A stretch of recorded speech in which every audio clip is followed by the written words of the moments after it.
Hello viewers, Sahera কিচেনে সবাইকে স্বাগত। আজ আরেকটি নতুন রেসিপি নিয়ে হাজির হয়েছি বন্ধুরা, সেটা হলো পাটিসাপটা। শীতকাল আসলেই পাটিসাপটা খেতে ভীষণ ভালো লাগে বন্ধুরা। চলুন দেখে নেওয়া যাক কীভাবে আমি বানিয়েছি। এখানে আমি একটা ফ্রাইং প্যান নিয়ে নিয়েছি। সেই ফ্রাইং প্যান আমি প্রথমে নিয়ে নিলাম 1 কাপ দুধ। এরপর এখানে আমি কোরানো নারকেল দিয়ে দিলাম 1 কাপ। এরপর এটা নেড়েচেড়ে নিয়ে এর মধ্যে আমি দিয়ে দেব 50 গ্রাম খোয়া ক্ষীর। এই খোয়া ক্ষীরটা মেল্ট হওয়া পর্যন্ত একটু নেড়েচেড়ে নেব। মেল্ট হয়ে গেছে। এরপর এর মধ্যে আমি দিয়ে দেব এলাচটা আমি থেতো করে রেখেছিলাম, সেটা দিয়ে দিলাম। এটাকে ভালো করে মিশিয়ে নেব। মেশানোর পর এখানে আমি দিয়ে দেব 4 টেবিল স্পুন চিনি। চিনিটা দেওয়ার পরে আবার এটাকে ভালো করে নেড়ে নেব যতক্ষণ না দুধটা একটু শুকনো হয়ে আসছে।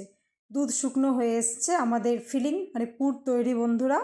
এরপর আমি একটা বোল নিয়েছি, সেই বোলে নিয়ে নিলাম 1 কাপ ময়দা, হাফ কাপ সুজি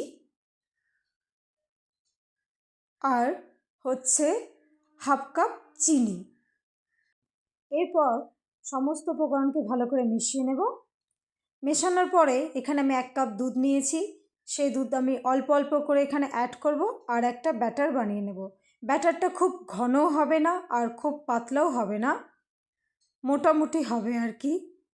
ব্যাটার প্রায় রেডি। কনসিস্টেন্সিটা ঠিক এই রকম হবে, দেখেই বুঝতে পারছেন বন্ধুরা। তারপর আমি একটা ফ্রাইং প্যান নিয়েছি, সেই ফ্রাইং প্যানে অল্প একটু ঘি ব্রাশ করে নেব আর 1 হাতা আমি এখানে মিশ্রণটি দিয়ে দিলাম। মিশ্রণটাকে ফ্রাইং প্যানটা ধরে নিয়ে ধীরে ধীরে অল্প অল্প করে স্প্রেড করে নিতে হবে। স্প্রেড করে নিলাম। এদিকে আমি যে পুরটা বানিয়েছিলাম সেটা এর মধ্যে দিয়ে দিলাম।